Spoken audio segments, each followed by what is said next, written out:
The air in the clearing was too still. It wasn't the kind of silence that comforted, it was the kind that pressed against your skin, thick and suffocating, as if the entire world was holding its breath. Wolves filled the wide circle, hundreds of eyes burning with curiosity, judgment, and a hunger for scandal. The moonlight above, pale and merciless, poured down like a spotlight, catching on the silver crest engraved into the Alpha's throne. Lyra stood in the center of it all, her heart pounding so violently it felt as if it might burst through her chest. Her palms were damp, her throat tight, but her back remained straight. She would not tremble, not when so many wanted to see her crumble. Across from her, Alpha Kalen's presence dominated the stage. Broad shoulders, eyes like storm clouds, and an aura of power that demanded obedience. The bond tugged inside her chest. Raw, undeniable, the call of fated mates that destiny itself had spun. She wanted to believe that pull meant something. She wanted to believe it was strength, not weakness. But then Kalen's voice cut through the air, cold and sharp enough to slice flesh. "Lyra of the Ashen Moonpack," he announced, his words echoing against the stones. "The bond has spoken, but I reject it. I reject you." Gasps rippled through the crowd. Lyra's heart stopped. The world seemed to tilt, the stars above spinning, the ground beneath her unsteady. Kalen's gaze bore into her as he continued, louder, crueler, as if each word was meant to grind her into dust before every watching eye. "You are weak. You have no rank, no voice, no strength to offer my reign. An Omega is a curse, not a queen. To tie myself to you would stain the throne I am destined to rule." A cruel laugh rose from somewhere in the crowd, followed by whispers that darted like knives. Weak, useless, a mistake of the moon. Lyra swallowed hard, but her voice, quiet though it was, still broke the air. The moon doesn't make mistakes. For a heartbeat, the clearing stilled. Even Kalen's expression flickered, something unreadable, something almost uncertain. But then his lips curled into a smirk. "The moon may not," he said, stepping closer until his shadow swallowed hers. "But I will not be chained to dead weight. You are no mate of mine." Her chest clenched, and for the first time, Lyra understood what it meant to have destiny shattered by choice. The bond burned inside her, pulling and tearing at the rejection like a wound that would never heal.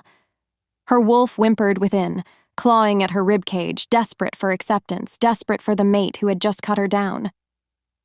But Lyra clenched her fists and forced herself to breathe. If Kalen expected her to fall to her knees, to beg, to weep before him, he would be disappointed. She lifted her chin, her eyes glinting with defiance under the moonlight. "If you see weakness," she whispered, her voice trembling but unbroken, "it's because you've never known what real strength looks like. One day you will." The crowd stirred, some shocked by her defiance, others murmuring as if she had just sealed her own doom. Kalen leaned down, his breath ghosting over her ear as he spoke low enough for only her to hear. "Strength will never wear your face." And then he turned his back on her. That was worse than any insult, worse than the rejection itself. To be turned away, as if she were already invisible, already nothing. The council, seated in a semicircle of carved stone, exchanged uneasy glances. They hadn't expected her to hold her ground. Whispers moved through them like snakes in the grass. Lyra's knees threatened to buckle, but she forced herself to walk. Slow, measured, refusing to let the crowd see her collapse. Her vision blurred with tears she would not let fall. She would not give them the satisfaction. As she crossed the edge of the circle, the chants began, cruel and mocking. Rejected, rejected, rejected. Each syllable sank into her like claws, but she kept walking. Behind her, Kalen stood tall before the council, his voice low now, dangerous in its calmness. "She will not be my Luna. She will not remain in this pack." His eyes flicked toward the elders, cold and calculating. "Sell her. Let her rot in the hands of monsters." One of the councilmen stiffened, You mean— Yes, Kalen said, his lips curling into something between a smile and a sneer. The vampire court always hungers for wolf blood. Let her be their meal. The council chamber erupted in murmurs. Some shifted uncomfortably. Others smirked as if the cruelty amused them. Kalen's gaze never wavered. His voice was quiet but final. Better a wolfless future than a weak one. And as Lyra stepped into the shadows beyond the circle, unaware of the fate being sealed behind her, the first tear finally slipped down her cheek. Not for him, not for the bond, but for the fire that now burned in her chest, a vow sharper than any blade. She would never bow to Kalen again, and if monsters awaited her, she would learn to become one herself. The night after her rejection stretched endlessly. Lyra sat alone in the small room at the far edge of the pack house, a space they had given her years ago not out of kindness, but out of convenience. It was cold and damp, the walls thin enough that whispers from the main hall bled through. Every breath felt heavy in her chest, raw from holding back tears she refused to shed. Her wolf was silent. It wasn't anger, not yet. It was grief. Wolves weren't meant to survive rejection. The bond wasn't something you could cut without blood and bone feeling the wound. But Lyra had sworn she would not collapse, and so she clung to the quiet inside herself, like it was armor. Through the paper-thin walls, murmurs rose. She stilled, straining to hear. "The deal is ready. The envoy arrives at dawn," one voice said, deep and gravelly. "Elder Hark, one of the oldest council members." Another voice answered, colder. Her uncle, Beta Roderick. "She must go quietly. The Alpha has made it clear. Her presence here is a disgrace. If the court learns we house a rejected Omega, our enemies will mock us. The vampires will take her, and with her, perhaps peace." Lyra's stomach dropped. Her hand clutched the bed frame, nails digging into wood. So it was true. Kalen's whisper had not been some idle cruelty. He meant it. He had traded her, not even to another pack where she might find protection, but to the monsters every wolf child grew up fearing in hushed bedtime stories. Vampires. The word made her chest tighten. She pressed her ear closer to the wall. "And if she resists?" one of the younger counselors asked. Her uncle's voice lowered, carrying the weight of something final. "She won't. I'll see to it." Lyra's breath hitched. She knew that tone. She had grown up hearing it directed at others, usually before punishments were dealt. She wasn't foolish enough to think he meant persuasion. She stumbled back from the wall, heart hammering. They would not trade her like a lamb for slaughter. She would not let Kalen's rejection end in chains. Her mind raced. She could run, leave the pack before dawn. Her wolf whimpered at the thought, fragile but present, urging her to escape. She turned, already reaching for the cloak she kept folded by the door, when it creaked open. Uncle Roderick stood there. His eyes were hard, his expression unreadable. "You've been listening." Lyra's throat went dry. "You can't do this," she whispered, her voice trembling despite her resolve. "You can't sell me." "You think you have a choice?" His tone was almost amused. He stepped inside, closing the door behind him with a soft click that made her chest seize. "You're a burden, Lyra. Always have been. But now, for once, you serve a purpose. Consider it. Repayment for the food and roof we gave you all these years." Her fists curled. "Repayment?" Her voice cracked. "You're giving me to monsters." Something flickered in his eyes, guilt, maybe, or hesitation, but it vanished as quickly as it appeared. He pulled a small vial from his cloak, the liquid inside shimmering faintly under the moonlight leaking through the shutters. Lyra's eyes widened. She took a step back. "What is that?" "Insurance," he said simply. She turned to run, but he moved faster than she expected. His hand clamped around her wrist, iron strong, and before she could scream, the cool rim of the vial pressed against her lips. The bitter liquid burned her throat as he forced it down. "No!" She choked, thrashing, clawing at his arm. Her wolf snarled weakly inside her, fighting to rise, but the drug spread quickly, a heavy fog seeping into her veins. Her muscles trembled, then weakened, refusing to obey her will. Her uncle lowered her gently to the floor as her vision blurred. His voice, for the first time, sounded almost regretful. "You'll thank me, Lyra. Better to live in chains than die under Kalen's rage." Her last flicker of clarity burned with hatred. "No, I will never thank you." Darkness swallowed her. When she woke, the world was different. She was in the council hall, its stone walls lit by flickering torches. Her body felt heavy, her wrists aching. She glanced down and saw the silver shackles biting into her skin, burning faintly against her flesh. Chains. Panic surged. She pulled, twisted, but the silver seared her wolf, making her vision swim with pain. The council sat in their high-backed chairs, silent, as though she were already less than human, less than wolf. The great doors opened. A figure stepped inside, tall and draped in black, his presence commanding even before he spoke. His pale skin glowed faintly in the firelight, and his eyes, red as blood spilled under the moon, swept across the chamber with a predator's patience.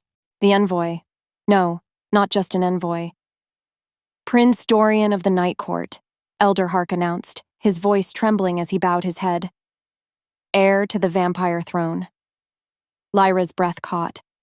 Dorian's gaze landed on her, slow and deliberate, as though he were tasting her with his eyes alone.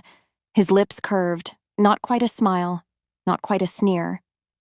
"So this," he murmured, his voice smooth as velvet yet sharp as glass, "is the wolf you offer me." Lyra's chains rattled as she jerked against them. Her voice broke out, fierce despite the fog still dulling her strength. "I am not theirs to give." For the first time, the prince's eyes gleamed with interest. He tilted his head slightly, like a predator encountering prey that growled back instead of fleeing. Dorian turned to the council, ignoring her chains, her fury. "I'll take her." Lyra froze. The council exhaled as though they'd been holding their breath.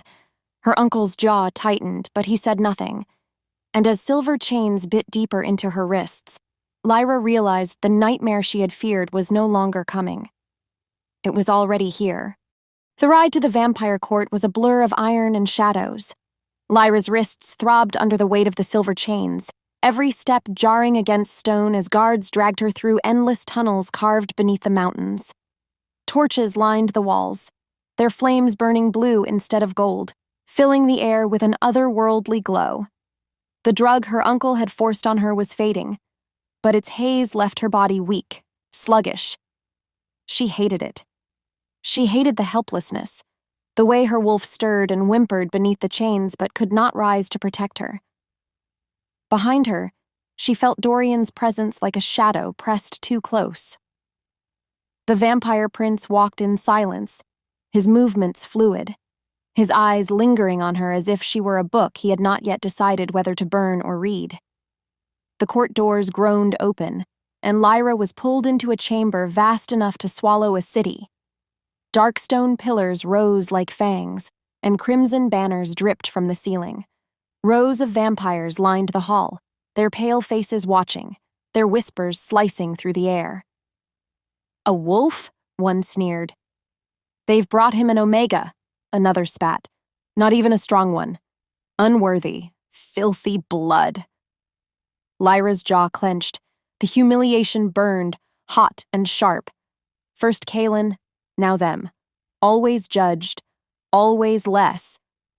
The guards shoved her forward, and she stumbled to her knees before a black throne set with silver edges that caught the torchlight like blades. Dorian ascended the steps slowly, his cloak whispering against the stone. He turned and sat, his posture unhurried, his eyes never leaving hers. "Rise," he said. His voice was smooth, commanding, threaded with a power that made the vampires around him bow their heads instinctively. But Lyra remained on her knees, not out of obedience, out of fury. She spat, the glob landing just shy of the throne's crown carved into the stone at his feet. Gasps tore through the court like wind through fire. One of the guards snarled, stepping forward, fangs bared. "She dares!" "Stop!"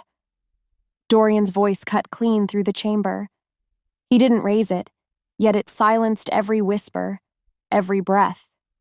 The guard froze mid-step, trembling as though invisible chains held him back. Lyra's chest heaved. She expected rage, punishment, the back of a hand. Instead, Dorian leaned forward on the throne, resting his chin lightly against his fingers, studying her as though she had just solved a riddle he'd been pondering for centuries. "You spit," he said softly. "Not at me, but at the crown." Lyra's voice was raw, defiant. "I don't kneel to tyrants, not wolves, not vampires, no one." The hall erupted again, hisses, curses, laughter dripping with cruelty. Arrogant, foolish wolf. She will die for this.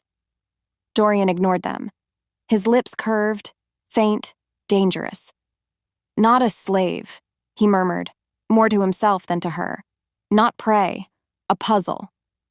The words struck her strangely. He rose from the throne, descending step by step, his gaze never leaving hers. The crowd fell silent at his movement, the weight of his authority pressing on the room like gravity itself. When he stopped before her, he didn't touch her, didn't strike her. Instead, he crouched low, until his crimson eyes were level with hers. Up close, she saw they weren't just red, they were layered, like molten glass hiding centuries of storms. "You burn," he whispered, "even in chains, even rejected, even when your own kind betrayed you. That fire—" He leaned closer, his breath cool against her cheek. "I wonder if it can burn me."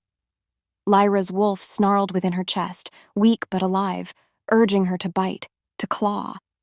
But she forced herself still. If he wanted fear, he would not find it. The silence stretched, unbearable, until she spat again, this time at the floor between them. "You'll never have my submission." A collective gasp rippled. The court was ready for violence, for blood to stain the stone. But Dorian only smiled. Not kindly, not warmly. It was the kind of smile wolves gave before the kill. He leaned back, rising slowly to his full, towering height, his cloak sweeping across the ground. His voice filled the chamber, low yet thunderous, echoing through every stone, every heart. "You will not kneel, little wolf?" He let the question hang, his gaze sweeping over the silent court.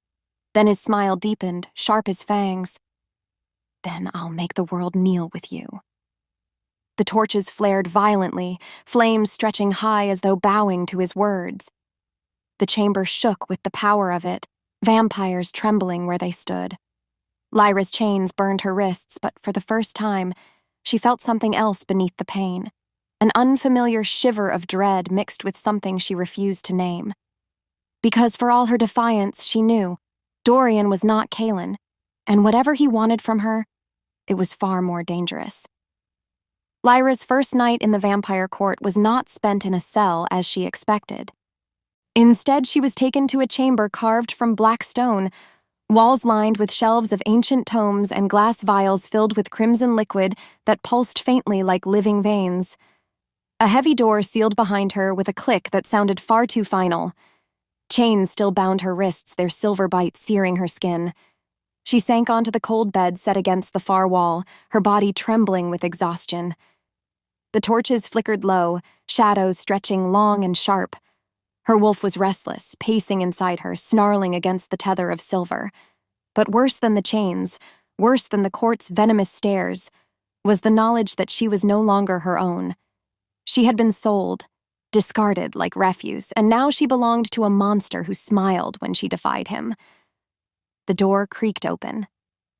Dorian entered, silent as falling ash. He carried a goblet, dark liquid swirling within. His crimson eyes swept the room before landing on her, lingering as if cataloging her every wound. "You've not eaten," he said simply. Lyra glared at him, her voice sharp despite the tremor beneath it. "I don't take gifts from monsters." He smirked faintly, setting the goblet on a table. "Then you'll starve. Your choice." She turned her face away, jaw tight. Silence stretched between them. Finally, he spoke again, quieter this time. Do you know why the council gave you to me? Her chest tightened. Because Kaelin wanted me gone. True, he said, pacing slowly around her, but not the whole truth. They gave you to me because of what I demanded. I didn't want a bride. I didn't want a servant. I wanted... He stopped behind her, his breath brushing her ear. A bond. Her blood went cold. What did you do? He stepped into view, crouching so his gaze locked with hers. I tied you to me, blood to blood, soul to soul. Lyra's eyes widened, her stomach lurching. No. Yes, he interrupted, voice low, final. If I fall, so will you. Your heart beats with mine now. That is the blood pact. Her chest heaved as the truth sank in. Her hands trembled against the chains. You bound me to your life? Not life, Dorian corrected softly. Power. She surged to her feet despite the chains, fury blazing through her exhaustion. You stole my freedom. You made me your prisoner. You were never free, he said coldly, his eyes glinting like steel dipped in flame. Your pack caged you. Your mate discarded you. I simply cut the leash they left around your throat and tied a new one. A stronger one. Her wolf roared inside her chest, desperate, furious. Lyra staggered, clutching her stomach as heat rushed through her veins. It wasn't the usual burn of silver. It was different, darker, heavier. She looked down and saw faint red threads glowing beneath her skin, pulsing with each heartbeat. What did you do to me? She gasped. Dorian's expression sharpened, almost curious. It begins. She stumbled back, the glow intensifying, flickers of strength surging through her limbs. For a breath, the chains seemed lighter, her wolf's whimper turning into a growl. Her senses sharpened, every sound, every scent vivid and overwhelming. Then it was gone, leaving her breathless and weak. Tears stung her eyes, but she blinked them back, forcing her voice through clenched teeth. You think chaining me to you makes me yours, but I will find a way to break it. I will tear this bond apart even if it kills me. Dorian tilted his head, studying her as if she were fire contained in glass. Then slowly he smiled, a sharp, dangerous smile. Good, he said. Fight it. Struggle. Hate me. The stronger your defiance, the brighter that fire burns. And I want to see it burn. He turned, cloak sweeping behind him as he moved toward the door. Before leaving, he glanced over his shoulder, his eyes glowing faintly in the dim light. Rest, little wolf. Tomorrow you will see just how deep the bond runs. The door shut, leaving her in silence once more. Lyra collapsed onto the bed, her body trembling, her veins still tingling with that unnatural flicker of power. She pressed her hands against her chest, her heart beating in rhythm with his, and rage flooded her veins. She hated him. She hated Kaelin. She hated them all. And yet, in the silence of her exhaustion, sleep came. Her dream was fire. She stood in the ruins of her old pack's hall, flames devouring the wooden beams, smoke thick and choking. Wolves screamed, shadows writhing in the inferno. At the center of it all stood Kaelin, his eyes wide as fire consumed him, his skin blistering, his screams tearing through the night. Lyra didn't move. She only watched as the flames swallowed him whole, the fire reflected in her eyes, glowing red as blood. She woke with a gasp, sweat slick on her skin, her heart hammering.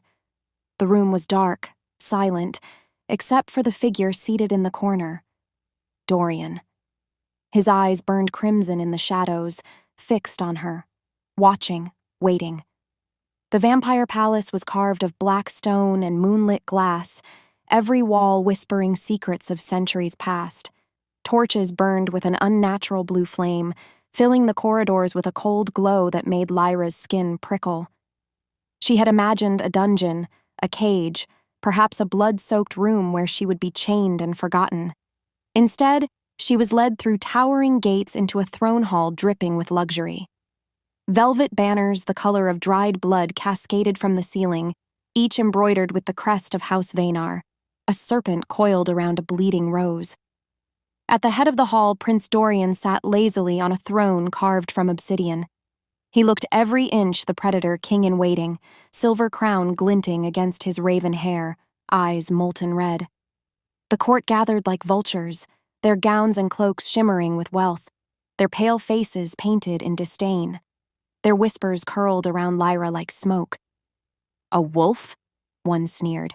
"Not even a noble one. An Omega. Dorian has gone mad."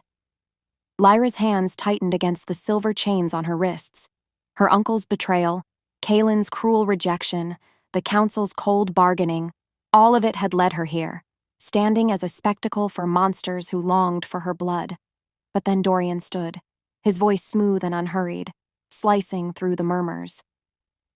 "This," he said, gesturing toward Lyra, "is no slave, no offering to be drained. She is my chosen consort." The room fell into a stunned silence, broken only by the clinking of goblets being lowered in shock. Gasps rippled like waves. Consort. The word struck Lyra like a blade. Her chest burned with defiance, but beneath it, a seed of confusion twisted. Why? Why elevate her before his own people? The High Chancellor, an ancient vampire with skin like ash, stepped forward, bowing stiffly. "Your Highness, with respect, this is folly. A wolf in our court, much less at your side, can only end in blood. Prophecies have warned of such." Prophecies. The word stuck in Lyra's ear. Her gaze sharpened. Others hissed, voices overlapping. "She will taint the bloodline. Unworthy of the throne. She reeks of betrayal." Lyra's fury surged. She raised her chin, eyes blazing. "Say it louder," she spat. "If I am unworthy, why do your whispers tremble with fear?"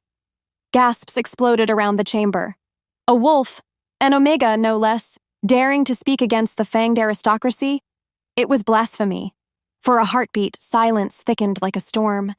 Then Dorian's mouth curved, slow and deliberate, into a smile that unsettled even the boldest noble. "That," he drawled, stepping down from his throne to stand beside her, "is why she is mine. Fire where others cower. Steel where others beg." He placed a hand, not possessive but declaring, on her shoulder. Lyra tensed but did not flinch. The feast began, though tension coiled in every corner. Lyra was seated beside Dorian at the head table, a goblet of dark liquid set before her. She did not touch it. She scanned the hall, aware of stares that pierced like daggers. Nobles murmured about curses, about legends of a wolf who would drink blood and reshape the throne. Her stomach twisted. Was that why she was here?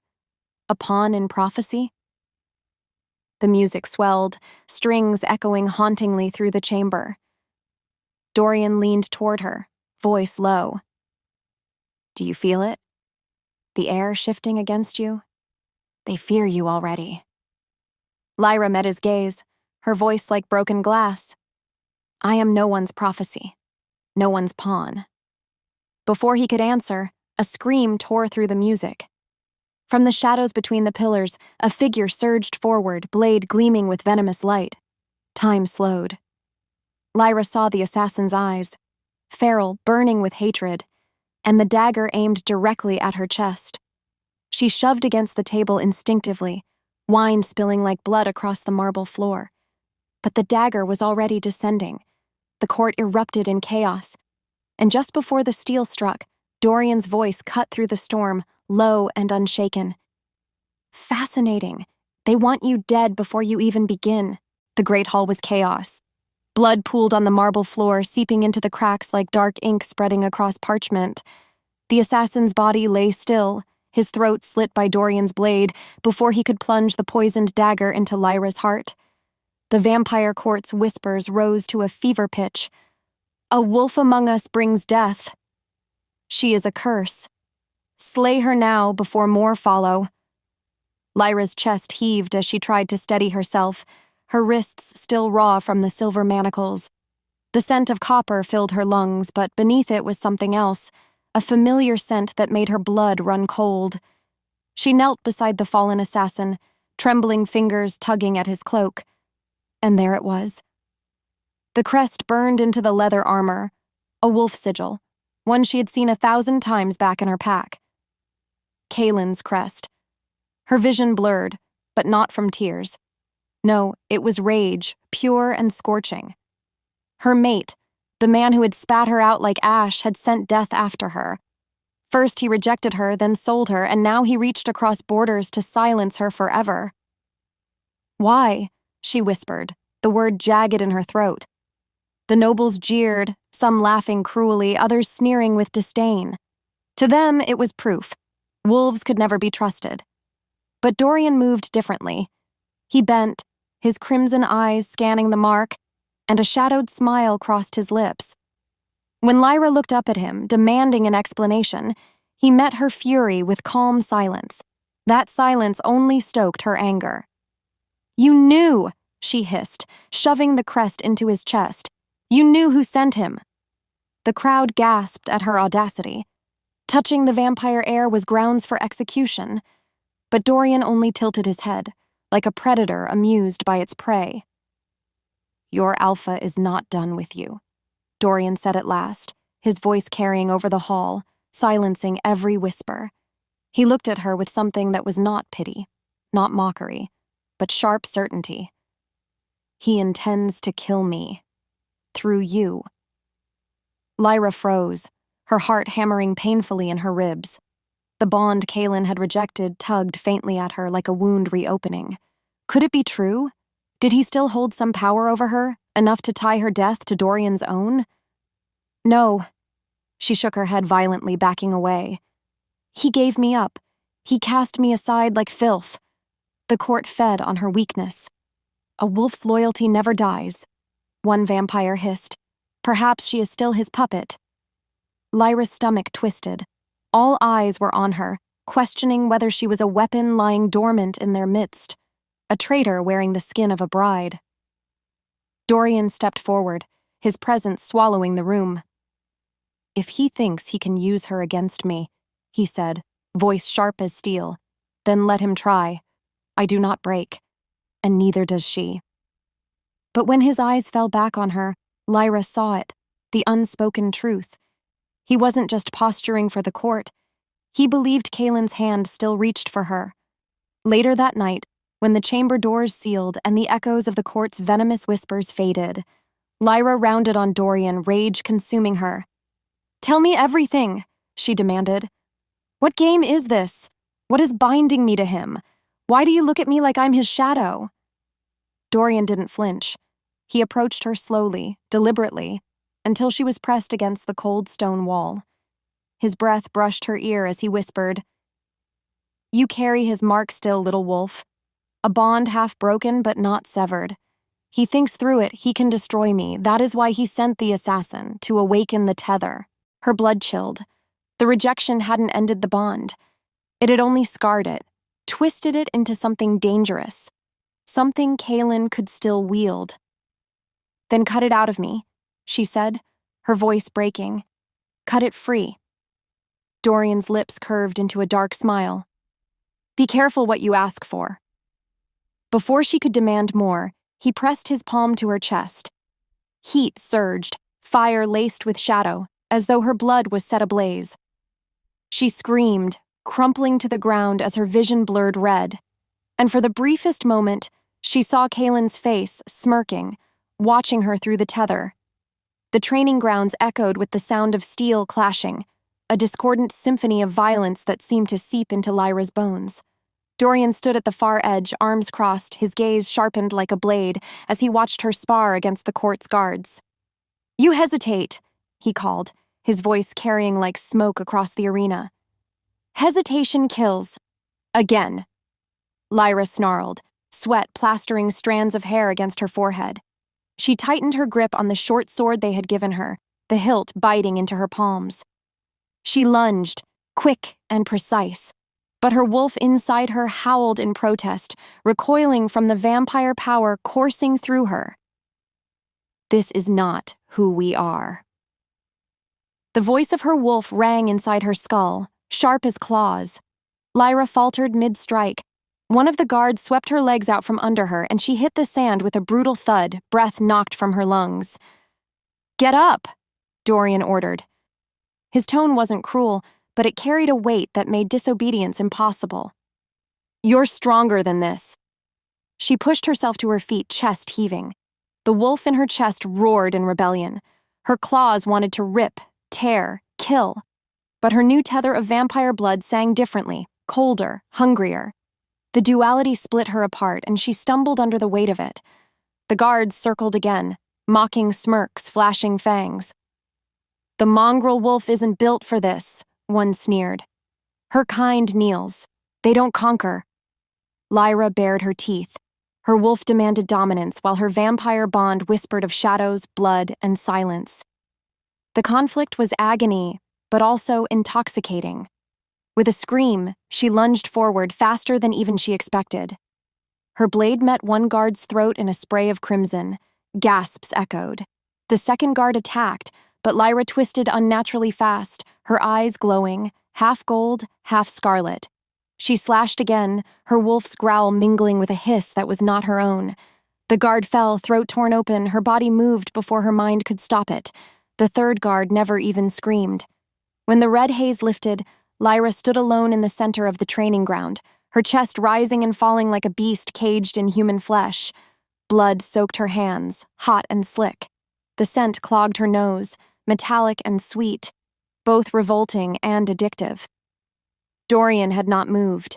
He watched her with a stillness that chilled her more than the carnage at her feet. His crimson eyes glowed faintly, but his lips were curved in something unreadable. Admiration, perhaps, or something darker. Lyra's breath hitched as realization struck. She looked at her hands, at the lifeless bodies sprawled on the sand. "What did I do?" she whispered, voice trembling. Silence fell heavy. The courtiers who had come to watch her training pressed against the walls, horror painted on their faces. Whispers surged like wildfire. Monster, wolf, abomination. Dorian finally spoke, his voice smooth but edged like a dagger. "You didn't hesitate this time." Lyra's knees nearly buckled. Her wolf whimpered inside her, horrified, while the vampire side of her pulsed with savage satisfaction. She didn't know which part of her she despised more. And then, her vision swam. Darkness pressed at the edges of her sight. Her body trembled, weak and drained. She collapsed to the ground, blood dripping from her fingers, her breaths ragged. The last thing she saw was Dorian's face above her, expression unreadable, his crimson gaze like fire in the shadows. She blacked out. When consciousness returned, she was no longer on the training sands. She lay sprawled in a chamber, her throat dry, her hands still stained with the blood of those she had killed. Her reflection in the polished obsidian wall showed glowing eyes, split between wolf gold and vampire red. "No," she whispered, backing away from herself. Her hands shook violently. Then the door creaked open. Dorian stepped inside, slow and deliberate. He said nothing at first. He only studied her. Lyra's voice cracked, half a plea, half a snarl. "What happened to me? Tell me what you've done." Dorian's lips curved into that dark, knowing smile. "Not what I've done, little wolf. What you are becoming." The blood on Lyra's hands wouldn't wash away. No matter how hard she scrubbed, crimson stained her skin like a curse. The corridors of the vampire palace whispered her name with venom, guards pressing their backs against the walls when she passed. "Monster!" someone hissed. Lyra's ears burned, her wolf clawing inside her. But it wasn't only the wolf that moved within her. It was something colder, darker, born of blood. Dorian found her in the shadows of the courtyard, sitting in the moonlight. His eyes softened in a way she hadn't thought possible for a vampire prince. "You didn't lose control," he told her. "You found power." "I killed them," she snapped. "You call that power?" "They would have killed me," Dorian said quietly. "Or worse, killed you. Do not mourn them." But Lyra did mourn them. Not the guards, but herself. With each heartbeat, she felt less wolf and more other. That night, dreams burned through her. Dreams of hunger, of flesh, of Kalen's hand reaching for her only to twist into claws. She woke gasping, fangs aching in her mouth. Word spread quickly through the court. Nobles muttered about abominations, old laws, and executions. Lyra walked the halls with her head high, though shame gnawed at her belly. And always, Dorian was there, shielding her with his shadow. But protection had its cost. The more he defended her, the more his enemies sharpened their blades. One evening, as torches blazed along the outer wall, the alarm bells rang. The sound was deep, echoing like thunder. Lyra ran to the battlements with Dorian at her side. Below the gates, the earth churned with an army of wolves. Thousands.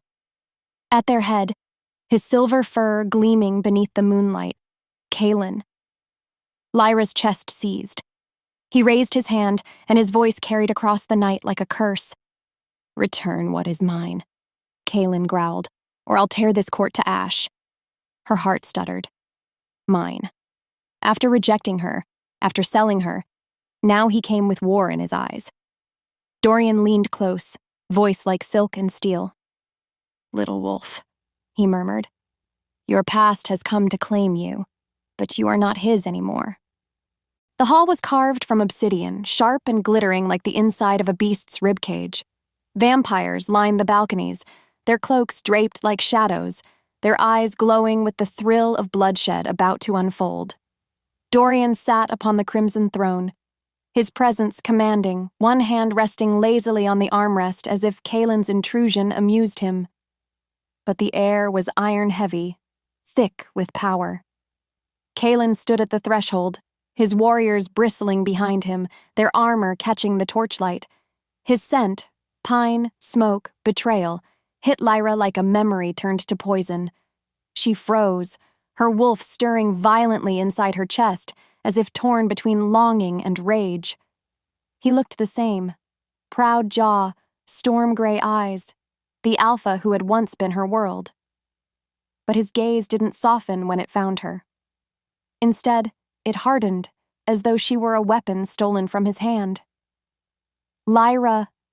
Kalen's voice rolled through the chamber, deep and commanding, the kind of voice that once made her believe she was safe. "Come to me. You don't belong here among leeches." His words spat like venom toward the vampires. The court hissed in offense, their fangs flashing. Lyra's hands curled into fists. A storm boiled in her chest. "Belong?" she echoed, her voice trembling, not with fear, but with fury. "You said I wasn't enough to stand at your side. You cast me aside like a broken blade. Now you come claiming me?" Kalen's jaw tightened. His warriors shifted, sensing the danger in her tone. "I rejected you to protect you," he growled, his eyes flashing. "You think I wanted to give you up? The moon decreed it. Your bond with me was flawed. I had no choice." "No choice?" Lyra's laugh was sharp, bitter, broken. The vampires leaned closer, feeding on the tension like wolves on blood. Her voice rose, strong enough to echo in the black stone. "You had every choice, Kalen. And you chose your pride. You chose your throne. You chose to wound me in front of our pack. Now you dare stand here and speak of protection?" Dorian shifted on his throne, his red eyes never leaving Kalen. He didn't interrupt, didn't restrain her. He let her words pour like fire, as though savoring her defiance. Kalen stepped forward, his gaze narrowing on Dorian, but his words aimed at Lyra. "The bond tying you to him is poison. I can break it. I can free you." His voice cracked on the last word, a flicker of something almost human in his expression. Regret? Desperation? Lyra felt the bond within her then, the strange tether of blood and power that tied her life to Dorian's. It pulsed faintly like a heartbeat beneath her skin, reminding her of the night she'd sworn she'd rather die than bow. But Kalen's promise rang false. Freedom wasn't his to give. She stepped forward until the light hit her face fully. Silence swept the chamber. every eye fixed on her. Wolf, vampire, alpha, king. Slowly, deliberately, she lifted her chin, defiance burning in every line of her body. "You speak of freedom, Kaylin," she said, voice sharp as glass. "But you never wanted me free. You wanted me obedient. You wanted me weak enough to kneel." She took another step, her wolf roaring approval inside her. "I am not yours, not your mate, not your weapon, not anymore." And before the court, before the armies, before the two men whose names had carved scars into her soul, she spat, sharp and merciless, into Kaylin's face. Gasps erupted like a storm. The vampire nobles leaned forward with delighted malice, their whispers crackling through the chamber. Dorian's lips curved into the faintest, most dangerous smile. His crimson gaze gleamed as if he'd just witnessed the birth of something he'd been waiting for. Kaylin froze, shock cracking through his alpha mask. His warriors bristled, some growling low, but none dared move. He swiped the spit from his cheek with the back of his hand, his storm-gray eyes burning with wounded fury. For the first time, Lyra saw it, the crack in his pride. Not the alpha who had once ruled her heart, but a man who could not fathom losing what he believed was his by right. "Careful, Lyra," Kaylin said, his voice trembling with barely leashed rage. "You don't know what you've done." The chamber was electric, balanced on the knife edge between bloodshed and restraint. Dorian rose then, slow, deliberate, like a predator savoring the moment. His voice slithered through the silence, dark and velvet. "Oh, but she does," he said, descending the steps of his throne. His gaze burned into Kaylin's. "She just chose her side, and it isn't yours." The moon hung low, half-veiled by storm clouds, painting the stone courtyard in fractured silver. Lyra's breath came fast as she circled Dorian, her claws half-shifted, her wolf pushing against her skin. She hated how he watched her, calm, patient, predatory. "Again," Dorian's voice rolled like velvet-coated steel. He stood in the center of the training ring, his black tunic loosened at the throat, his hair damp with sweat from their previous bout. Yet not a scratch marred him. Lyra bared her teeth. "You enjoy this too much." "Perhaps," he admitted with a smirk. "But not for the reasons you think. You're learning control, little wolf. You just refuse to admit it." Her anger surged. She lunged, claws swiping, body twisting with wolfish speed. But every strike met his hand, his arm, his shadow-fast reflexes. Dorian moved like smoke, untouchable. Her chest heaved with frustration. She was no fragile pup. She was alpha-born. Yet against him, she felt both powerful and powerless. "You're holding back," he murmured when she stumbled, his hand brushing her waist to steady her before she could hit the ground. Her skin burned where he touched. She shoved him away. "I'd rather die than need your help." His eyes darkened, red bleeding into black. "Careful, Lyra. Death is no idle word between us. You know what binds us." The blood pact, the cursed tether that tied her life to his. If he died, she would fall too. She hated it. She hated him. Yet as his hand lingered in the air where her body had been, something inside her trembled that had nothing to do with hate. The nights blurred into a rhythm of sparring, snarling, and stolen glances. Lyra despised how her body remembered the shape of him, the tilt of his mouth when he mocked her, the sound of his laughter, dark, low, rare, as if she were the only one who could tear it from his chest. And yet, it wasn't the cursed bond pulling her closer. She could feel it. The wolf inside her didn't crave him. It resisted him. This hunger, this magnetic ache, came from her. From choice. That thought terrified her more than the blood pact ever had. One night, the storm finally broke. Rain poured over the training courtyard, soaking them both as they fought. Lyra's hair clung to her face, her breaths ragged, her eyes flashing amber gold through the curtain of water. "Yield," Dorian demanded when he caught her wrists, twisting them behind her back in one fluid motion. "Never," she hissed, jerking free, spinning to slam her elbow into his ribs. The strike landed, but instead of retreating, he caught her again, spinning her into his chest. Their faces were inches apart. His lips hovered near hers, breath mingling with the rain. She could feel the thunder in his chest, the heat of his grip at her waist. Something broke in her. She surged forward, crashing her mouth against his in a kiss that was not tender but furious, raw, desperate. Her teeth grazed his lips, her claws curled into his tunic. She wanted to hurt him, to silence him, to drown in him. And he kissed her back. But instead of air, instead of warmth, her tongue tasted copper. His lips parted, and the taste of blood spilled onto hers, thick and intoxicating. It wasn't hers. It wasn't his. It was something older, darker, threaded with hunger. Lyra tore back, panting, eyes wide with horror. Blood streaked her mouth, staining her tongue. Dorian's eyes glowed, not red, not black, but something between, a firestorm of shadows and flame. "You see now?" he whispered, voice raw. "We are not bound by chains alone. We are becoming something else." Her chest tightened, the taste of blood heavy on her lips. She didn't know whether to scream or to kiss him again. But the truth cut deeper than either urge. She wasn't afraid of the blood. She was afraid of how much she wanted more. The throne room was carved of shadows and old blood, its black stone walls lit by torches that burned with blue fire instead of gold. Lyra had never grown used to the way sound carried here, like whispers were etched into the very air, always echoing, always listening. She stood at Dorian's side, feeling the weight of 100 eyes upon her. Nobles, courtiers, generals, and predators disguised as men. They all bowed before the king, but she knew some longed to see Dorian fall, and her torn apart with him. The vampire king lounged upon his throne, a crown of thorns wrought from obsidian resting on his pale head. His eyes gleamed like frozen fire, sharper than Dorian's, colder too.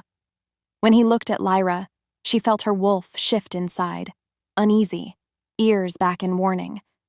This was no man, no father, no king. This was something older, something that drank centuries and spat them out like sour wine. "Wolves gather at our borders," the king drawled, his voice cutting through the council chamber like a blade. "Kaelin moves armies as though he has forgotten his place, and yet—" His gaze flicked to Lyra, narrowing. "Our son brings me the wolf who binds them. The rejected one. The cursed one." Lyra stiffened, heat rising in her chest. She wanted to bare her teeth to snap that she wasn't anyone's pawn, but she felt Dorian's hand brush hers, subtle, grounding. His gesture said, "Not yet." The council stirred. One general with silver hair stepped forward, his armor polished black as midnight. "My king, let us send her back to them. They will tear themselves apart with suspicion. Or better yet, let us bleed her here. Wolves and vampires will both scatter in the chaos." Murmurs rose. Some voices hissed agreement. Others whispered prophecy. "The wolf who drinks blood will change the throne," someone muttered too loudly. Lyra's fists clenched at her sides. Change the throne? She didn't even want the throne. She wanted freedom, her own choices, her own life. But the prophecy clung to her like chains. The king leaned forward, his lips curling. "You are not wrong, General. But we need not waste her potential. We will use her." His eyes cut to Dorian. "Take the wolf girl into battle. Parade her before Kaelin. Threaten to break her neck if the wolves do not bend the knee." The words struck like iron shackles snapping shut. Lyra's pulse thundered, rage bursting in her chest. Before she could speak, Dorian's voice sliced the air. "No." The word echoed, sharp, final. The court froze. No one had dared contradict the king in centuries. Lyra's breath caught. Dorian's eyes burned red. Not from hunger, not from rage, but from resolve. He stepped forward, every inch of him radiating defiance. "She is not a pawn. She is not a leash for wolves. If you want war, face Kaelin yourself, but I will not deliver her to him. A silence fell so heavy it felt like the whole chamber stopped breathing. The king rose slowly, his crown catching the torchlight. His presence filled the hall, cold and suffocating, pressing down on Lyra's chest until she thought her ribs might crack. "You forget your place, my son." "I remember it too well," Dorian shot back, voice tight with something deeper than anger. "I remember being raised not as a child but as a weapon. I remember being told I would inherit a throne bathed in blood. And now you ask me to hand her over, to sacrifice her as you've sacrificed everything else. No more." Gasps rippled through the court. Lyra's heart hammered. She had never heard Dorian speak this way, not even in their most private moments. For the first time, she saw the fracture between him and his father laid bare, a wound festering for centuries. The king's lips curved into something too cruel to be a smile. "You defy me? For her?" His gaze slid to Lyra, cold and piercing, like she was a stain on his kingdom. "A mutt with tainted blood? You would risk crown and clan for this?" Dorian's jaw tightened. His hand brushed his sword hilt, and his voice rang like steel striking steel. "I would risk everything, because she is not yours to use." The torches hissed. The chamber darkened, shadows stretching long and sharp. The king stepped down from his throne, every movement slow, deliberate, terrifying in its certainty. When he stopped, the air itself seemed to still. "Then you will fight me for your throne," the king declared, his voice a growl that shook the stones. "And for her." The court erupted in gasps, some horrified, others thrilled. The sound of ambition crackled in the air, like sparks before wildfire. Lyra's stomach dropped. Her wolf howled inside her, torn between fear and a strange, sharp pride. Dorian stood rigid, but his eyes never wavered from his father's. A duel, a challenge, not just for the throne, for survival, for her. Lyra's voice scraped up her throat, hoarse, desperate. "Dorian—" But it was too late. The king's decree had been spoken. The chamber doors slammed shut with a thunderous boom, sealing their fates. The trial chamber was nothing like Lyra expected. It wasn't filled with fire, nor iron chains, nor the grotesque instruments of torture she had once imagined vampires to favor. Instead, it was a hollowed-out cavern, its walls shimmering like they were carved from black glass. At its center stood a pool, still, silent, and silver as moonlight. "This is where the throne is won," the vampire king intoned, his voice echoing across the chamber. "The trial of blood. Step into the pool, Dorian, and may the gods judge you worthy." Lyra's throat tightened. Something about that pool pulled at her, like it wanted her inside as well. She reached out instinctively, and Dorian caught her wrist. His eyes burned crimson, steady and unshaken even as his father loomed above them like a shadow. "You don't have to," she began. "I do," he interrupted. "But if what binds us is real, then you may be pulled in too. Do not let the illusions control you, they feed on fear." Before she could answer, Dorian stepped into the silver water. The surface rippled once, twice, then swallowed him whole. Lyra's heart lurched. She stumbled forward, and in the blink of an eye, the water surged up her legs, dragging her inside. Darkness swallowed her. The first vision came sharp and merciless. She was back in her old pack house, standing in the cold corridor where she had once waited outside Kaylin's door. She remembered every crack in the wooden walls, every whisper of laughter from inside, the laughter that had never been meant for her. The door opened, and there stood Kaylin, his golden hair like sunlight, his smile crueler than claws. "You thought you could be mine," he sneered. "But you were never worthy." Lyra's chest burned. Rage surged, but when she reached out, her hand wasn't a hand at all. It was a claw dripping with blood. She stumbled back, horrified. "No," she whispered. "I'm not—" "Monster!" Kaylin hissed, his voice growing into a chorus as dozens of wolves appeared around him, their eyes glowing, their voices chanting the word like a curse. "Monster! Monster! Monster! Her knees buckled. For a moment, she believed them. Then the scene shattered. She found herself in another place, the vampire court. Dorian knelt in chains, his head bowed. His father stood above him, sword raised. Weak son, the king spat. Unworthy heir. You chose love over power, and now you lose both. The blade swung down. Lyra screamed and lunged forward, only to find the sword in her own hand. The steel dripped crimson, not Dorian's father's blood, but Dorian's. She looked down in horror. He was on the ground at her feet, his throat cut, his eyes wide with betrayal. You did this, his voice rasped, even as blood pooled beneath him. You were always meant to destroy me. Lyra dropped the sword, but it clung to her hand like a leech. Blood smeared her palms, her arms, her chest. She stumbled back, gasping for air, but every breath tasted of iron. No, she cried. This isn't real. This isn't... A voice echoed through the void. Not Kaylin's, not the king's, not Dorian's. It was her own wolf. You are the bridge, it whispered. You can end this war, or you can burn it all, but to stand beside him, you must first destroy him. Lyra shook her head violently, her body trembling. I won't hurt him, But then she blinked and the vision snapped like glass. She wasn't in the illusion anymore. She was back in the cavern, back in her own body.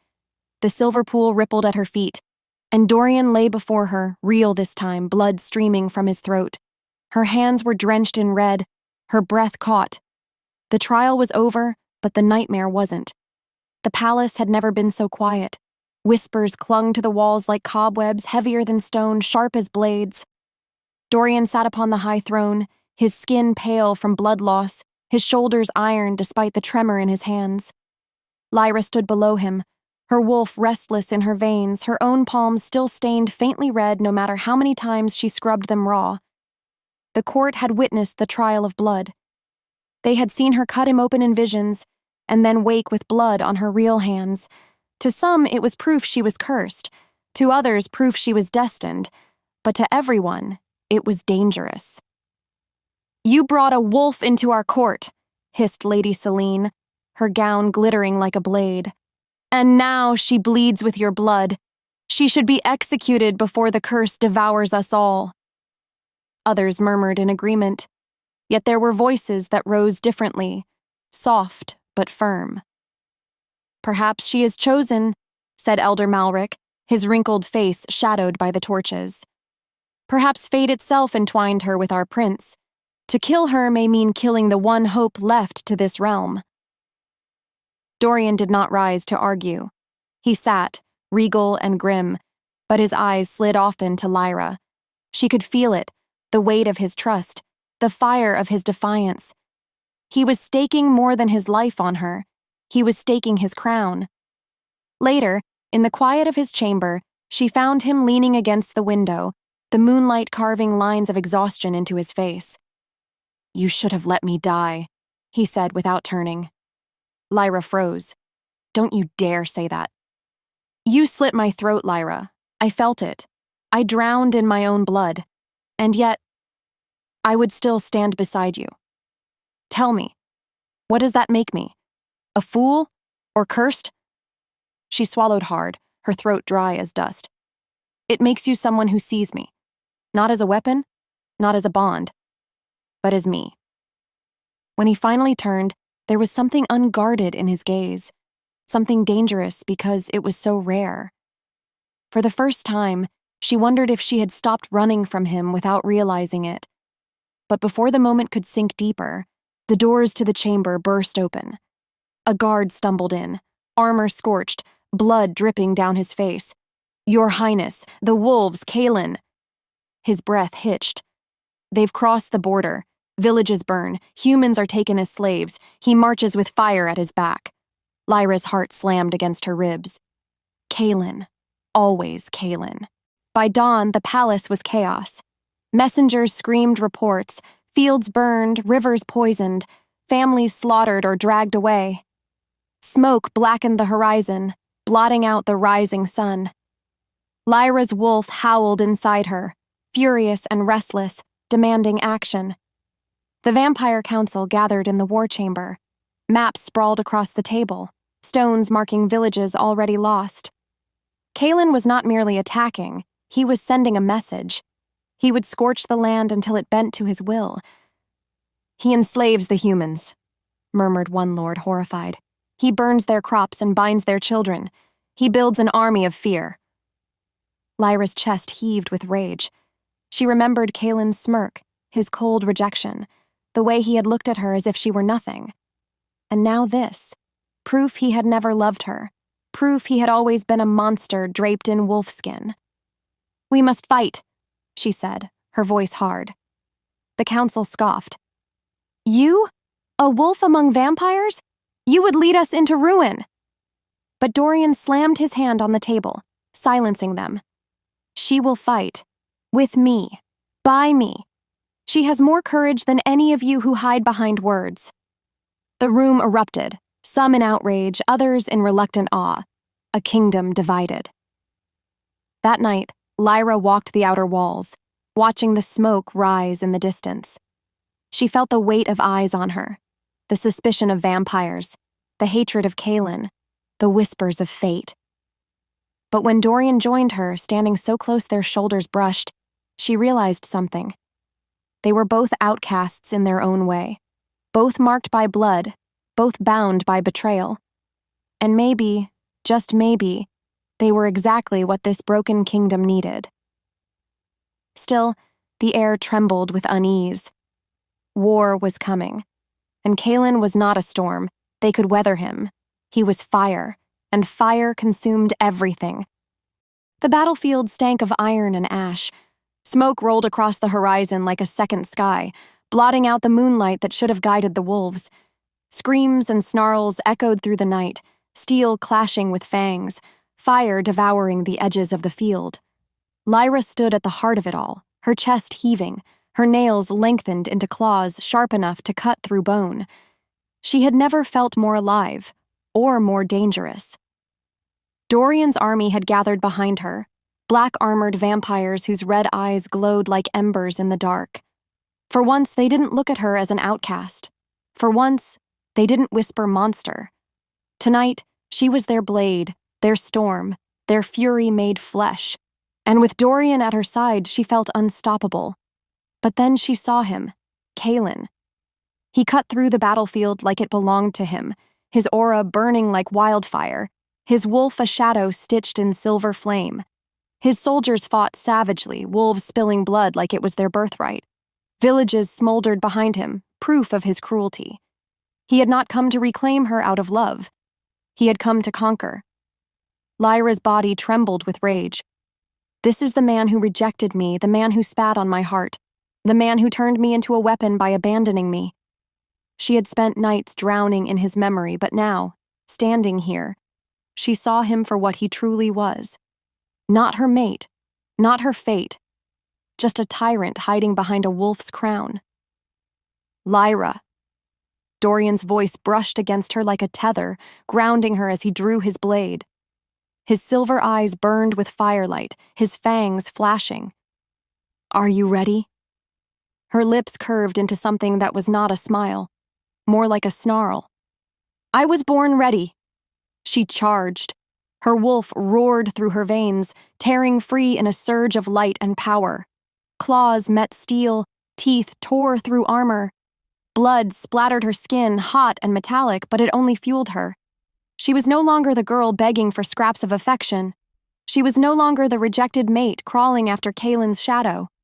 She was a storm unleashed, and she made them all feel it. "Monster!" one soldier gasped as she ripped through his throat. "No!" she spat, eyes blazing gold. "I am revenge!" The ground was littered with bodies now, vampires and wolves alike.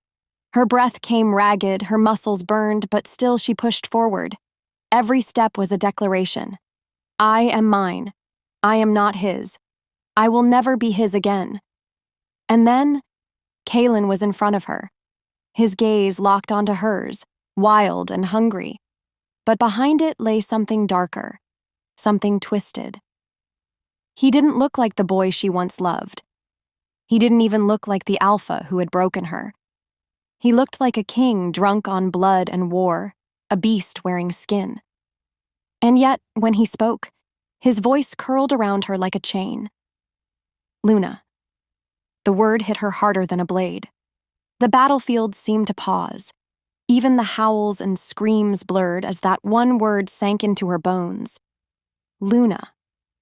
Her wolf stilled inside her chest, torn between rage and longing, between betrayal and the cruel bond that still hummed like a scar across her heart.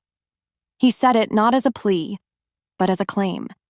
As though she were still his, still bound to him, no matter what choices she had made. Her jaw clenched. Her claws trembled at her sides.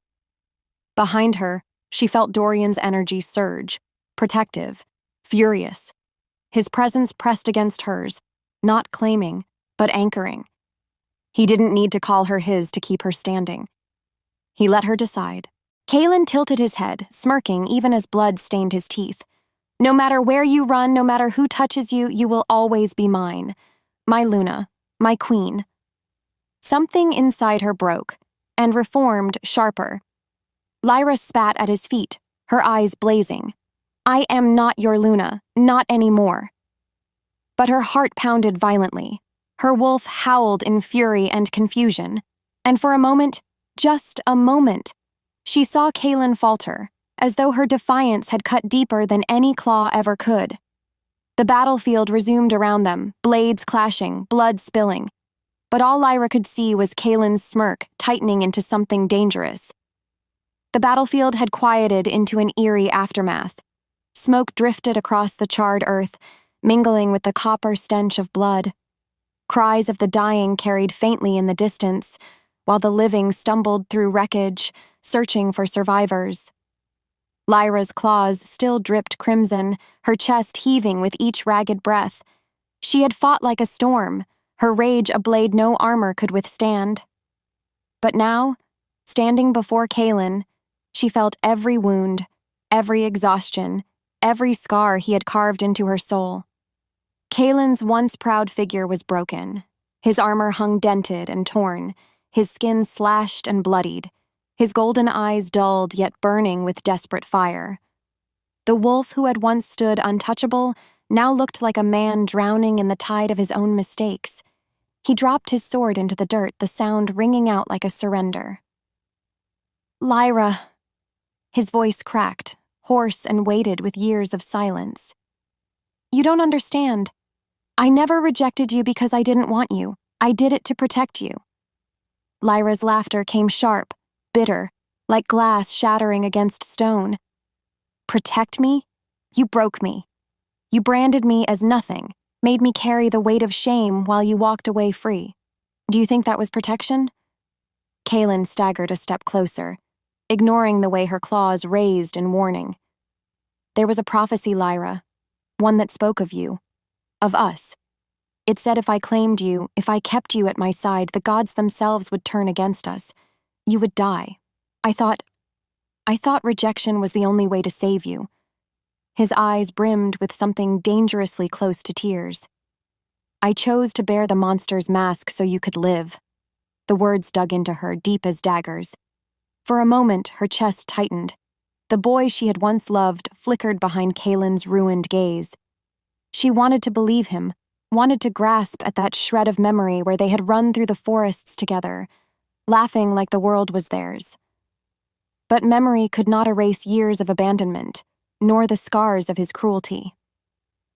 You lie as easily as you breathe, she hissed, her fangs glinting under the blood-red moon. Even if it were true, you never trusted me with the truth. You stole my choice. You condemned me without a voice. Kalen's face crumpled, anguish twisting his features. I loved you, Lyra. I still do. Don't you see? You belong with me, not with him, not with vampires, with me, with your kind. His hand reached out, trembling. Come back. Let me fix this. Let me make us whole again. Her body trembled, not from longing, but from fury. You had your chance, and you destroyed it. She turned her back on him, each step heavy but resolute. The choice was hers now, hers alone. But Kaelin was not done. Rage and desperation flared in him like wildfire. His hand shot to his belt, pulling a hidden blade blackened with wolfsbane. The steel gleamed as he lunged forward, driven by a madness that no longer looked like love, but possession. Lyra barely had time to react. The blade pierced her side, searing agony exploding through her veins. Her scream tore across the battlefield, silencing soldiers on both sides. Blood poured hot down her ribs, soaking into the earth. She staggered, her knees threatening to buckle, her claws clenching against the wound. "Kaelin," she gasped, her vision swimming with red and fire. Behind her, Kaelin's face was a mask of torment. He held the blade like it had betrayed him, his chest heaving as though he too had been struck. "If I can't have you, and no one will." His voice broke into a hollow whisper. The world tilted around Lyra. Pain swallowed her whole, but even through the haze, one thought cut clear as moonlight. She would not fall by his hands. Not now. Not ever. And as she collapsed forward into Dorian's waiting arms, his roar of fury shaking the battlefield, Kaelin realized too late that he had broken the very thing he claimed he loved. The battlefield had become a blur of smoke and screams. The scent of iron-heavy blood thickened the air, and Lyra could barely keep her eyes open. Every heartbeat sent a jagged ripple of pain through her ribs, radiating from the place Kaelin's blade had torn into her side. She stumbled once, twice, before her knees finally buckled beneath her. "Lyra!" Dorian's voice cut through the chaos like a desperate prayer. She felt his arms catch her before she hit the ground. His strength, so steady and unyielding, trembled as he lowered her carefully against the shattered earth. Her breath came in shallow, broken pulls, her lips already paling. Her vision swam, but she forced her eyes to find his. The crimson gleam of his irises blurred at the edges, his face shadowed by grief and fury. His fingers pressed against the wound, but blood gushed hot between them, seeping through, staining his hands and cloak. "You'll be fine," he growled, though the crack in his voice betrayed him. "You're going to live. Do you hear me?" A weak laugh escaped her throat, ragged and wet. You sound like you can command death itself." His jaw clenched. "I'll tear the world apart before I let it take you." But the poison was already seeping into her veins. She felt it as fire and ice both, burning her muscles, freezing her bones, dragging her closer to the abyss. Her claws curled uselessly in the dirt, her strength bleeding away with every second. Around them, the clash of vampires and wolves raged on. But in that moment, the world narrowed to two people: a dying wolf and the prince who held her. Dorian bent his head, his lips brushing her ear, desperate, almost savage. "There is one way." Her lashes fluttered, her breaths shallow. "Say it." "My blood." His voice was hoarse, haunted. "If you drink, the poison will burn away. You'll live, but you won't be the same." She blinked at him, her mind sluggish, fog thickening. "Not the same?" His hand tightened on hers, as though anchoring her to life. "My blood will bind you to me. It will heal you, but it will change you. You won't be just wolf anymore." She swallowed, though her throat felt raw and dry. What would I become?" His gaze locked onto hers, his anguish unmasked. Something new. Not wolf, not vampire. Something caught between, something no kingdom will accept. Not theirs, not mine. Only mine. The words struck through the haze like thunder. Only his. The thought sent both warmth and dread through her battered soul. "You'd have me half a monster." His voice broke. "I'd have you alive. I don't care what form it takes." Her vision flickered, black spots crawling at the edges. She could feel her body surrendering, her heartbeat slowing, each breath shallower than the last. She thought of Kaelin's betrayal, of the chains her pack had thrown around her, of the nights she lay awake believing she was unworthy of love. And then she thought of Dorian, his fury, his tenderness, his unshakable defiance even against his father's throne. For once, choice was hers. Her lips curved, faint but certain. "Then give it to me." Dorian's pupils dilated, shock and resolve colliding. "Lyra." "Do it," she whispered, her voice trembling yet strong. "I'm not ready to die. Not when my life finally feels like mine." For a heartbeat, he hesitated, every muscle taut with restraint. Then his fangs descended, gleaming white against the gore of battle. His wrist slashed open with a swift motion, blood welling thick and dark. He pressed it to her lips. The first drop seared like fire. She gasped, trying to turn away, but his hand cradled her jaw gently, firmly. "Drink," he urged, his voice low, urgent, unshakable. "Trust me." She did. The taste was unlike anything she had ever known, ancient, wild, electric. It burned her tongue, slid down her throat like molten iron, filled her veins with lightning. Her back arched off the ground, a cry tearing from her as the poison was devoured, incinerated from within. Her nails dug deep furrows into the soil. Her body convulsed, caught between agony and awakening. Images assaulted her, wolves howling beneath silver moons, vampires kneeling in shadows, a crown of thorns dripping with blood. Through it all, she clung to his voice. "I've got you, Lyra. Stay with me. Don't let go." Her breaths came faster, sharper, the weakness draining, replaced by something vast and terrifying. Her heartbeat thundered again, but not the same, stronger, wilder. Finally, her body stilled. Her chest heaved, her eyes snapping open, glowing with a light not of this world. Not wolf gold, not vampire crimson. A molten fusion of both. Dorian stared at her, awe and fear mingling on his face. His blood still stained her lips.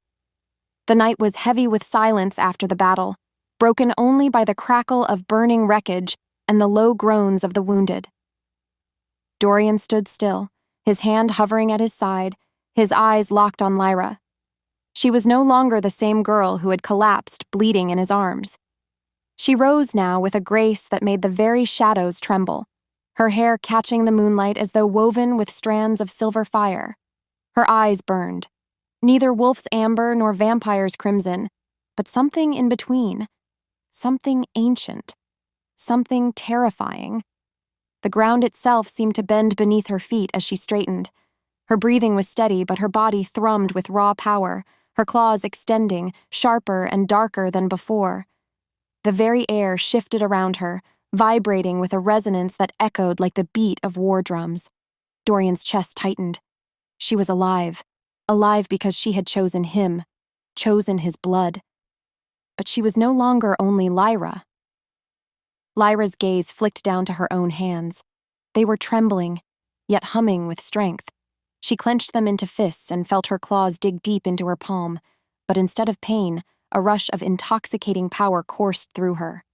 Her wolf stirred inside her chest, furious, exultant, wild, and something else slithered alongside it, the cold, hungry whisper of vampire instinct. Both fought for dominance, both craved release. "Lyra." Dorian's voice was low, uncertain. He reached for her but stopped just short, as though afraid she might shatter, or worse, strike. Her head snapped toward him, eyes glowing. For a heartbeat, he saw nothing of the girl he had trained, nothing of the stubborn warrior who had kissed him in fury. All he saw was the prophecy's nightmare made flesh, a creature of dual bloodlines strong enough to unmake kingdoms. But then her expression softened. Her lips parted, and her voice cracked through the tension like lightning. "I'm still me," she whispered, as though to convince them both. Before Dorian could respond, a guttural roar rose from beyond the flames. The battlefield stirred, and Kaelin's army, wolves who had fought with ferocity under his banner, emerged in ragged formation. They were bloodied, some limping, others dragging weapons smeared with gore. Yet when they saw Lyra standing tall, her body blazing with unnatural strength, their steps faltered. Murmurs broke through the ranks. Some growled in confusion, Others bowed their heads instinctively. Dorian stiffened, sensing the shift before it fully happened. The wolves' eyes gleamed, one by one lowering their weapons. The tension of centuries broke in a single collective act. The first wolf dropped to one knee, then another, then a dozen more. Lyra's breath caught as the entire battalion, Kaelin's loyal soldiers, bent their heads not to their alpha, but to her. The sound of knees striking the dirt was like thunder rolling across the field. Dorian's jaw tightened. This wasn't loyalty born of love. It was instinct. They sensed the strength that eclipsed their alpha. They sensed dominance, the kind of dominance that demanded submission, whether chosen or not. Kaelin stumbled forward from the smoke, his body battered but his fury burning hotter than any wound. His voice cracked through the battlefield, hoarse with disbelief and rage. "No!" he bellowed, pointing at Lyra with shaking hands. "She is nothing. She is mine. She was mine." But even his own wolves did not lift their heads to meet him. Not one. Lyra stared at them, her heart pounding. She should have felt triumph, power, vindication. Yet what filled her chest was dread. She had not asked for this, she had not claimed them, but still they bent to her as though fate itself had forced their necks down. Dorian moved closer, his hand brushing against hers briefly before pulling back, as though unsure whether she would welcome his touch. His voice was quiet but steady, cutting through the silence that followed Kaelin's broken scream. "They kneel to you, Lyra, not because of who you were, but because of what you've become." Lyra swallowed hard, her claws retracting slowly as she looked out at the sea of bowed heads. She was the rejected mate who had once been cast aside, unwanted, humiliated. Now she stood as something else entirely. A queen not by title, but by blood and terror. A queen born of fury, forged in pain, crowned in darkness. The grand hall of the vampire court pulsed with tension. Chandeliers of bone and crystal trembled under the weight of gathered power, as if even the walls feared what was about to unfold. The vampire king sat on his throne of obsidian, his crimson cloak spilling down the steps like blood. His gaze, sharp and unyielding, fell on Lyra. She stood defiantly at the center of the chamber, her hair wild from battle, her eyes glowing with a blend of wolf gold and vampire crimson, a living embodiment of the prophecy they had feared for centuries. "Monster," the king hissed, his voice cutting through the silence.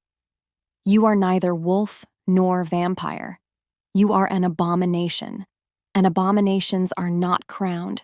They are executed." Gasps rippled through the court. Some vampires pressed closer to the dais in agreement, fangs flashing, while others shifted uneasily, whispering of fate and destiny. Lyra felt the weight of their eyes pressing down on her, but her gaze never left the king. Behind her, Dorian stood tall, though his chest still bore the bruises of war. His hand hovered near his blade, his jaw clenched. "Father," Dorian said finally, his voice steady yet burning with quiet rage, "you will not touch her." The king's cold laughter filled the chamber, echoing off the vaulted ceilings. "You would defy me for her? This wolf girl who has twisted you against your blood, your kingdom." Dorian stepped forward, his shadow falling beside Lyra's. "Not twisted," he said firmly. "She has reminded me what it means to fight for something worth more than fear and crowns. She is no girl. She is my equal, my queen." A roar rose in the chamber, some voices shouting for blood, others crying for recognition. The court fractured in real time, the ancient unity of the vampires unraveling before their eyes. The king rose from his throne, his power surging like a storm. "Then so be it," he spat. "If you stand with her, you stand against me, and against the crown." The air turned suffocating as vampire guards surged forward. Lyra's instincts screamed, her claws slicing into her palms. For the first time, she did not fight alone. Dorian's sword flashed beside her, his strikes precise and unyielding. Together, they carved a path through the chaos, blood and shadows swirling at their feet. "Do you see it, Father?" Dorian shouted over the clash. "She is not our end, she is our beginning." The king descended into the fray himself, his power eclipsing the others. His strikes were merciless, aimed at Lyra with the intent to crush her body and spirit alike. Yet every time he swung, Dorian intercepted, refusing to let him near her. The clash of father and son shook the hall, rattling stone and bone alike. And then, Lyra moved. Swift as a wolf, untouchable as shadow. She lunged toward the king, her claws gleaming with a light neither species had ever seen. His crown, wrought of iron and ancient enchantments, caught beneath her grip. Gasps echoed through the chamber as she tore it from his head, holding it high. The king snarled, lunging for it, but Lyra did not place it on her head. Instead, with a cry that shook the chamber, she ripped the crown in two. Shards of metal clattered across the blood-soaked floor. "No one owns me," Lyra declared, her voice resonant, echoing like prophecy itself. Not wolf, not vampire, not even fate. The chamber erupted in chaos. Some fell to their knees in awe, others howled in outrage. The king's face twisted with fury, his empire unraveling in front of him. And Dorian, bloodied and bruised, stared at Lyra. Not with fear, not with hesitation, but with devotion. For the first time in centuries, the throne of shadows stood without a crown, and the world trembled at the sight of the queen who refused chains. The fires of rebellion had barely cooled when a darker storm began to gather. Lyra stood on the edge of the battlefield they had just won, her chest heaving, her hands still slick with blood that wasn't her own. Dorian's men cheered faintly in the distance, but beneath the chorus of victory she felt something hollow, something sharp as broken glass. Peace was fragile, and peace rarely lasted. The Council of Vampires was in chaos. Some knelt for Lyra, hailing her as the embodiment of prophecy and power. Others spat curses under their breath, saying no wolf-blooded creature should sit on their throne. But Dorian, wounded and stubborn, declared her his queen in every way that mattered. His voice carried like steel through the chamber, silencing all but the most venomous tongues. For a heartbeat, she believed they might truly build something new together. Then the message came. Delivered by a trembling courier, the parchment reeked of ash and betrayal. A seal Lyra recognized instantly, Kaelin's crest, broken into pieces and smeared with blood. The words carved her open. "The crown you stole will burn in your hands. I have found allies stronger than your shadows. You will kneel, Lyra, or drown in fire." Her hands shook, but not with fear, with fury. She thought she had seen Kaelin's worst, his cruelty, his hunger for power, the endless excuses wrapped in the lie of protecting her. But this was something else entirely. It didn't take long for scouts to confirm what her gut already knew. Kaelin had gone to the one person reckless enough to hate her as much as he hated Dorian, the vampire king she had defied, stripped and shamed. Together, wolf and vampire had forged a pact of venom and vengeance. Together, they meant to erase her from existence. "Two broken kings," Dorian spat when the news spread through camp. His face was pale, his body weakened from battle wounds he hadn't let heal, but his eyes still burned. Neither strong enough to win alone, so they cling together like dogs over scraps. Lyra felt the sting of his words, not because they weren't true, but because they meant something far worse. Their enemies weren't finished. They were only beginning. That night, Lyra stood alone outside the fortress, staring at the stars that refused to offer answers. Dorian joined her, his hand brushing hers. "We've beaten them before. We'll do it again." But she could feel the heaviness in him, a shadow he didn't voice. She wanted to believe him. She wanted to believe herself. Yet a whisper kept threading through her. Kaelin had once known every weakness she carried, and now he wielded it against her with the full might of a crown behind him. The betrayal wasn't just strategic, it was personal. The war drums sounded at dawn. The armies of wolf and vampire moved like one monstrous tide. Lyra and Dorian led their own, meeting the enemy on scorched ground where blood had already soaked too many roots. Screams tore the air, steel clashed, magic burned, and still the tide pressed forward. And then it happened. The trap. Kaelin didn't come for her, not at first. He came for Dorian. In the blur of fire and steel, Lyra saw him, her once mate, her once love, cut through soldiers with the madness of a man who had lost everything. His eyes found hers, wild and desperate, and in that instant she understood his game. Not to kill her, not yet, but to take the one thing she had finally claimed as hers. By the time she reached them, it was too late. Dorian's roar was cut short by chains of silver, glowing with runes that burned into his flesh. His strength faltered, his knees crashed to the ground, and Kaelin's sneer split across his face like a wound that never healed. "Choose, Lyra," he called across the battlefield, his voice carried by the crackle of flames. "Save your king, or watch your kingdom burn." Her claws dug into her palms until blood dripped. Around her, soldiers screamed, the war splitting in two directions. Her heart pounded so violently it hurt, because Kaelin had twisted the blade deeper than she thought possible. It wasn't just about survival anymore. It was about everything she had ever lost, everything she had ever fought to gain. And if she chose wrong, she would lose it all. The battlefield was a wasteland of blood and fire, the air thick with the screams of the dying and the crackle of burning banners. Lyra cut her way through it like a storm, her claws drenched in crimson, her eyes blazing with a light that was neither wolf nor vampire, but something born of both. Every soldier that dared to stand in her way fell, broken by the fury of a woman who had been cast aside, betrayed, and remade in the crucible of pain. "Where is he?" Her voice carried like thunder across the chaos, every word edged with power. "Where is Dorian?" Her army, wolves and vampires who now followed her, not by blood, not by birthright, but by sheer force of her will, echoed her cry. The tide of war shifted. For every step she took forward, Kaelin's soldiers faltered, their loyalty cracking like brittle bone. At the heart of the carnage, she found him, Dorian, shackled in chains forged of silver and obsidian, weakened but unbroken. His eyes lit up when he saw her, pain and pride mingling in his gaze. "Lyra," he rasped, his voice raw but steady. "You came."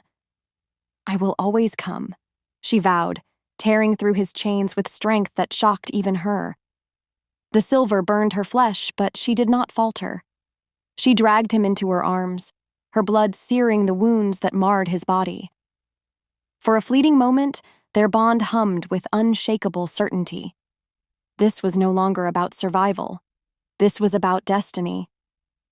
But destiny never came without a fight. Kaelin appeared, his armor cracked and his face shadowed with desperation. His once proud eyes were hollow now, a king reduced to a beggar. "Lyra," he begged, his voice breaking in a way she had never heard before. "Don't do this. You're mine. You've always been mine. I rejected you to save you. From them, from prophecy, from yourself." His words might once have pierced her, but now they rang hollow like ash on her tongue. She saw not a protector but a coward, not a savior but a tyrant. "You didn't reject me to save me," she said, her voice sharp as a blade. "You rejected me because you were afraid of me." Before Kaelin could answer, her claws tore across his chest. He gasped, blood spilling from his lips, eyes wide with disbelief. Not because she struck him, but because she struck him without hesitation. With one final brutal slash, she ended him, her old chains breaking with his dying breath. The battlefield stilled for a heartbeat. Wolves and vampires alike froze as Kaelin, the once feared alpha, the one who had cast her aside, fell at her feet. But the war was not over. A roar shattered the silence. The vampire king stepped forward, his power coiling like black fire. His crown glinted in the ruinous light, his fangs bared. "You dare kill my ally in my war," he thundered. "You are no queen. You are an abomination." Dorian staggered to his feet beside her, though blood still dripped from his wounds. "If she is an abomination," he growled, "then she is my abomination." He reached for her hand, standing not behind her but beside her, his loyalty unshaken. The Vampire King sneered. "Then you'll die with her." The final duel erupted like a storm unleashed. The king was swift, ancient, his strikes aimed to crush not just her body but her spirit. Yet Lyra was faster, stronger. Every time he moved, she met him with the power of wolf and vampire entwined, a rhythm of destruction that no prophecy had ever foreseen. Their battle shook the earth. Steel clashed, claws rent flesh, blood sprayed across the firelit ground. The king laughed, even as she drove him to his knees. "You think this ends with me? You think the world will follow you? You are nothing but a shadow wearing a crown you do not deserve." Lyra's eyes burned like molten fire. She reached for his crown, tore it in two, and threw the shattered halves into the dirt. "I don't need your crown," she declared, her voice echoing across the field. "I am not your queen. I am not your slave. I am not your prophecy. I am the queen of blood and moonlight, and no one owns me." With one final strike, she drove her claws through his heart. His scream shattered into silence, and the battlefield bowed in submission. Wolves and vampires alike lowered their weapons, their heads turning toward her, not in fear, not in duty, but in awe. The war was over. Ashes drifted in the air like falling snow, settling over the ruin of crowns and kingdoms. Lyra stood in the center of it all, her chest heaving, her hands stained red. And beside her, Dorian, chained no longer, his eyes fixed only on her. Slowly, he dropped to one knee, not in fealty, but in reverence. He held out his hand, his voice steady though soft for all the world to hear. "Not as master, not as prince, but as your equal. Will you stand with me? Not as queen, not as soldier, but as Lyra, who chose her own path?" The battlefield was silent, every eye waiting. Lyra looked down at him, her heart fierce and tender all at once. She placed her hand in his, her grip unyielding. "Always," she whispered. And as their fingers intertwined, her eyes blazed with the fire of blood and moonlight. No crown, no chains, no destiny. Only her throne, forged not of power stolen, but of power claimed. What do you think, Moonshakes? Did Lyra make the right choices? Should she have claimed a crown? Or was her path as queen of both worlds the destiny she was meant to carve? I'd love to hear your thoughts. Drop your comments below and let's talk about it. And if you enjoyed this journey of betrayal, love, and power, don't forget to subscribe to this channel and turn on notifications so you don't miss the next epic story waiting for you. Until then, keep your fangs sharp and your claws ready.